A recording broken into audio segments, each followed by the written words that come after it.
Hello दोस्तों, राधे राधे। कल 23 दिसंबर में रहेगी निफ्टी की एक्सपायरी, तो निफ्टी कल किस तरह से एक्ट कर सकती है, चलिए देखते हैं।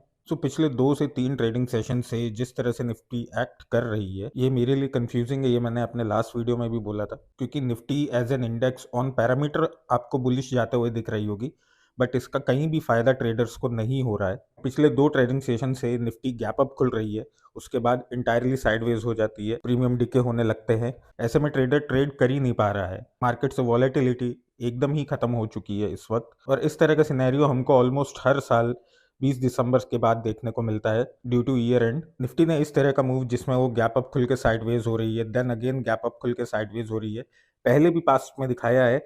एंड उसके बाद एक हायर लेवल पे रिटेलर्स को ट्रैप करके जिस तरह से निफ्टी फॉल हुई है, उसने काफी सारे ट्रेडर्स के अकाउंट और कैपिटल डैमेज किए हैं। दैट्स वाई मैं इस तरह के मार्केट मूव को as a risk, as an alert consider करता हूं। Coming back to the analysis, मैंने पहले भी अपने वीडियो में बताया है कि 26,200 का लेवल जो है, ये निफ्टी के लिए as a major rejection level का काम करेगा। अगर निफ्टी 26,200 के ऊपर सस्टेन करती है सक्सेसफुली, तभी मैं बुलिश मार्केट को कंसिडर करूंगा।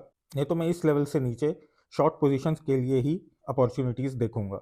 इन केस अगर निफ्टी थोड़ी बहुत गैप अप खुल के 26,200 के लेवल से रिजेक्शन लेती है, तो हम निफ्टी को एक बार 26,100 के लेवल्स पे आते हुए देख सकते हैं। अगर निफ्टी इस लेवल पे सपोर्ट बनाने में फेल होती है, देन हमको निफ्टी और नीचे आते हुए दिख सकती है। अगर निफ्टी फ्लैट ओपन होती है, तो 26,200 और 26,100 के बीच में इसके साइडवेज रहने के चांसेस रह सकते हैं। And there will be a possibility that Nifty will give the breakdown of this zone and come towards 26,000 and 26,950 areas. Similarly अगर निफ्टी गैप डाउन ओपन होती है, तो आज की क्लोजिंग से रिजेक्शन लेकर के हमको बियरिश टर्न होते हुए दिख सकती है। इंडियन स्टॉक मार्केट से रिलेटेड ऐसे इन्फॉर्मेटिव वीडियोस देखने के लिए प्लीज द मॉन्क ट्रेडर को फॉलो करें।